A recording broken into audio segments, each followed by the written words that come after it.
আতঙ্কবাদীকে ঠাঁই দিয়েছিল। বড় কষ্ট লাগে, দুঃখ লাগে। দুদিন আগের খবর, গত আজকে কি বার? শনিবার, আজকে রবিবার না? শনিবার, রবিবার পড়ে গেছে, শুরু হয়ে গেছে শনিবার। শুক্রবার দিল্লির একটা মসজিদে জুম্মার নামাজ হচ্ছে, ভেতরে জায়গা হয়নি, রাস্তার ওপরে মুসল্লা বিছিয়ে কয়েকজন মুসল্লি নামাজ পড়ছিল। একজন পুলিশ প্রশাসনের বাবু লাত মেরেছে মুসল্লিকে, মাথায় চর মেরেছে মুসল্লিকে। যাই হোক, আমি তো ধন্যবাদ দেব উত্তরপ্রদেশের একজন মোল্লা মাহমুদ মাদানি, তিনি কেস করেছেন, এফআইআর করেছেন সুপ্রিম কোর্টে। সেই অফিসারকে বরখাস্ত করেছে দিল্লি পুলিশ, তার উপরে কারবাই হবে। আলহামদুলিল্লাহ, কারবাই হলে ভালো, কিন্তু আমি তো চাই এই অফিসারের ফাঁসি হওয়া দরকার। কেন? নামাজরত অবস্থায় লাত, এটা কোনো একটা পাগলও করতে পারে না। এ জেনে শুনে পাপটা করেছে, বড় কষ্ট লাগে ভাই। নামাজ তো 5 মিনিট কা হ্যাঁ, 2 রাকাত নামাজ পড়তে কতক্ষণ সময় লাগবে? 4 থেকে 5 মিনিট নামাজ হয়ে যাবে, অথচ ট্রাফিক জ্যাম ছিল না, তার দিকে লাত মারা হয়েছে। আমি তো অনুরোধ করব যে ভাই, মুসলমান ইমানের ওপরে টিকে যাও। তোমাকে কেউ ভয় দেখাতে চাইছে, কিন্তু আমরা ভয় আল্লাহকে ছাড়া কেউ কি খাবো না? জোরে বলুন ইনশাআল্লাহ। আল্লাহ ছাড়া ভয় খাবার পাত্র কেউ নেই। যদি বলেন বাবা, নিজের বাবাকে ভয় খাওয়া যায় না, সম্মান করা যায়, রিসপেক্ট করা যায়। সম্মান বলে ওটাকে, বড়কে সম্মান করো, ছোটকে স্নেহ। ভয় একমাত্র আল্লাহকে খাওয়া যায়। বড় গোটা পৃথিবী তাকিয়ে দেখছে, মোবাইলে ভাইরাল, নামাজির পিঠেতে লাত মেরেছে, পাছায় লাত মেরেছে, মাথায় ঘুষি মেরেছে সেই অফিসার। এদের আস্পর্ধা কে দিল? এত বড় আস্পর্ধা একটা নামাজিকে মারবে? মুসলমান ভাই, এই ব্যক্তির যদি কোনো শাস্তি না হয়, এরা আগামীতে আপনার মসজিদে ঢুকে আপনাকে মারতে চাইবে। ঠিক কিনা কথা বলে? মসজিদে ঢুকে মারতে চাইবে। তাই মুসলমানকে বলবো, তোমরা মসজিদকে কেউ ভুলো না। হাত তুলে বলুন সবাই 5 ওয়াক্তের নামাজ পড়বো, জোরে বলুন ইনশাআল্লাহ। যুবক যুবতী উভয়কে অনুরোধ করে যাব, নামাজ কেউ ছাড়বেন না জীবনে, নামাজ কম্পালসারি। এরপরে আমি বলবো, আপনাদিকে আলোচনা করব। হাত তুলে বলুন সবাই আমরা মুমিন হব, জোরে বলুন ইনশাআল্লাহ। মুমিন হব বলে দিলে হবে না, আল্লাহ কোরআনে শর্ত রেখে দিয়েছেন, শর্তগুলো আপনাকে মানতে হবে। যদি মানেন আপনি মুমিন, যদি বলেন মানব না, আপনি মুমিন হতে পারবেন না। যেমন নবীজির হাদিস শুনেলেন, যার নামাজ নেই তার মধ্যে ইসলাম নেই। আপনি যা করবেন করুন, দান করছেন, খয়রাত করছেন, মানুষের উপকার করছেন, ভালো করছেন, কারো ক্ষতি করেননি, সবগুলো ঠিক আছে, কিন্তু আপনি বেনামাজি, আপনার মধ্যে ইসলাম নাই, লেখে নিয়ে চলে যান। যদি বলেন কেন, আমি তো মানুষকে এত দান করেছি, তুমি ক টাকা দান করেছো জানি না, বিল গেটস তার থেকে অনেক বেশি দান করে। তাইলে বিল গেটস কত বড় মুমিন হবে? দান করলে মুমিন হওয়া যায় না। দানটা কাজে লাগে মুমিনের তখন যখন সেই ব্যক্তি পরিপূর্ণ মুমিন হয়। তখন কিয়ামতের দিনে আপনি কি মনে করছেন বেঈমান কাফেরের বিচার হবে? তাদের বিচার একটাই, কোথায়? জাহান্নাম। যারা শিরিক করেছে, যারা বেঈমান, যারা মুশরিক, তাদের জন্য একটাই বিচার, জাহান্নাম।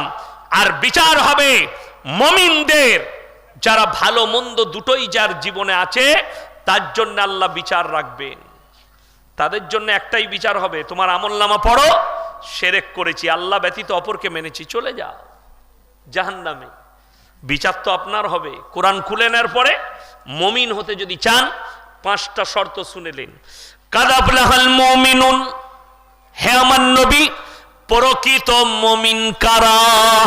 তাদের 1 নম্বর চরিত্র হচ্ছে আল্লাযীনা হুম ফি সলাতিহিম খাশিউন। 1 নম্বর, তারা যখন নামাজ পড়বে খুশু খুজুর সঙ্গে যেন নামাজ আদায় করে, ধীর স্থিরতার সঙ্গে যেন তারা নামাজ আদায় করে। আমাদের দেশের বেশিরভাগ তো পাইকিরি নামাজি, তাই না? এই রমজান মাস আসছে, ইমামকে বলে দিবে 40 মিনিটে তারাবি শেষ করে দাও, 8 ঘন্টায় তারাবি শেষ করে দাও, যেন ফেরেশতারাও খুঁজে না পায় মাল পড়ছে কোথায়। আমার দেশে তো ওই তারাবি হয় না? আল্লাহু আকবার, আলহামদুলিল্লাহ, ফেরেশতারাও খুঁজে পাবেন মাল পড়ছে কোথায়। হ্যাঁ, দিয়ে নামাজ। আরে সব থেকে যেটা দুর্নীতি নামাজে শুনেলেন, সেই দুর্নীতিটা কি? রুকু গেইছে তারাবিতে, আল্লাহু আকবার, সুবহান রাব্বিল আযীম, সুবহান রাব্বিল আযীম, সুবহান রাব্বিল আযীম, সামি আল্লাহু লিমান। অনেক বয়স্ক মুক্তাদির তখন একবারও হয় না, সুবহানাল্লাহ বলতে বলতে মাল উঠে পড়েছে। ঠিক বললাম না ভুল বললাম? এর নাম পাইকিরি। এটার জন্য কিন্তু ইমামদের দোষ নাই। তুমি পেছনে বলছো তাড়াতাড়ি করতে। রমজান মাসে আমি সেদিনে বলেছি 3টে সময় ইমামরা গাল খায়। কটা সময় বললাম? 3টে সময়। কারা গাল দেয়? মুক্তাদিরা। এক হচ্ছে সাহরির সময়। সাহরির সময় কারা গাল খায়? ইমাম সাহেব। কখন দেখবেন ইমাম সাহেব হেঁকে দিলে সাহরির টাইম শেষ হয়ে গেছে, আর কেউ কিছু খাবেন না, আর মাত্র 3 মিনিট বাকি আছে, তাড়াতাড়ি বিড়িটা দেবে, বিড়িটা দে, বিড়িটা। শালা এত তাড়াতাড়ি হেঁকে দিলে। এক টাইম গাল খেলে ইমামকে। দ্বিতীয় নম্বর হচ্ছে মগরবের নামাজে। মগরবের নামাজে কেমন গাল খায়? ইমাম সাহেব নিয়ত বেঁধেছে, লম্বা সূরা ধরে লিয়েছে, আর ই তো ইফতারি করে এসে দাঁড়াইছে নামাজে। এরপর তৃতীয় রাকাতে দাঁড়িয়ে খালি গাল দিচ্ছে। শালা সারাদিন বিড়ি খাই নিবে, এখনো শালা শেষ করলে না, ও বিড়িখোর। এই ইমামকে গাল দিচ্ছে নামাজে। এই তো নামাজ, এগুলো পাইকিরি নামাজ। তারপরে দেখতে পাবেন রমজান মাসে প্রত্যেকটা মসজিদের বাইরে বেরিয়েই দেখতে পাবেন সব ও আকাশটা গোটাই ধুঁয়ো ধুঁয়ো হয়ে গেছে, মনে হচ্ছে রাইস মিল চলছে। কেন? যত বিড়িখোরগুলো সব মসজিদ তালায় খেয়ে বেড়ি গেটেতেই হারাম করে বিড়ি ধরাইছে। আমি বললি খারাম বলবি? তুমি আল্লাহকে কতটা ভালোবাসো শোনো। কোরআন বলছে আল্লাযীনা হুম ফি সলাতিহিম খাশিউন। মায়েরা অভিযোগ করে, আপনারা বলেন নামাজ তো পড়ি, নামাজে মনোযোগ থাকে না। কি করে থাকবে? শোনো, আমার নবী বিশ্ব নবী বললেন ফাইন্নাহু ইয়ারাক। তোমরা নামাজ পড়লে মনে মনে ভাববে আমি আল্লাহকে দেখতে পাই বা না পাই, আমার আল্লাহ আমাকে অবশ্যই দেখছেন। মনে মনে ভাবো, নামাজের নিয়ত বেঁধে। ফাইন্নাহু ইয়ারাক। নবীজি বললেন তোমরা দুনিয়ার সমস্ত হাজত ফেলি দিয়ে তারপরে নামাজে দাঁড়াবে, দুনিয়ার যেন কোনো হাজত না থাকে। মুসলমানদের দোষ কি আপনার আমার জানেন তো? আপনি নামাজি, কিন্তু কেমন পাইকিরি নামাজি। জুম্মার দিনে নামাজ পড়তে যাবেন, 11:30 বেজে গেছে, গোসল করে রেডি, বিবি বললো গো খানা রেডি হয়ে গেছে, তুমি 2টি খেয়ে নাও। না না, সেরকম ভোগ লাগেনি তো, হালকা ফুলকা লেগেছে, ও নামাজ পড়ে এসে খাবো।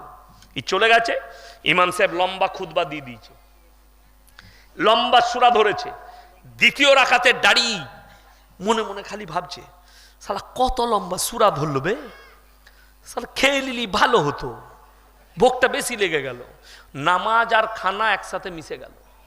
নবীজি নিষেধ করলে আগে হাজত মিটিয়ে লাও, তোমাকে হালকা ভোগ লেগেছে হালকা খেয়ে লাও, এসে আবার খাবে, পেস্টাম থাকবে না, নামাজে তোমার মনোযোগ ভটকাবে না। এটা নবীজি সাল্লাল্লাহু আলাইহি সাল্লামের হাদিস। তুমি আসরের নামাজে মসজিদে ঢুকেছো, ঢুকেই দেখছো তুমি উজু করতে যাচ্ছ, তোমাকে হালকা পায়খানা লেগেছে, আপনি মনে মনে ভাবলেন আগে নামাজ পড়েলি, জামাত ছেড়ে যাবে, রাকাত ছেড়ে যাবে, আগে নামাজটা পড়ি তারপরে গিয়ে পায়খানা করব। দাঁড়িয়ে গেছেন নামাজে, তৃতীয় রাকাত থেকে যখন উঠেছে চতুর্থ রাকাতে ওকে চাপ লেগে গেছে, ও খালি এরকম করছে, নামাজ আর পায়খানা মিশে গেল। তুমি বলছো আমার নামাজ কবুল হবে, কি করে হবে?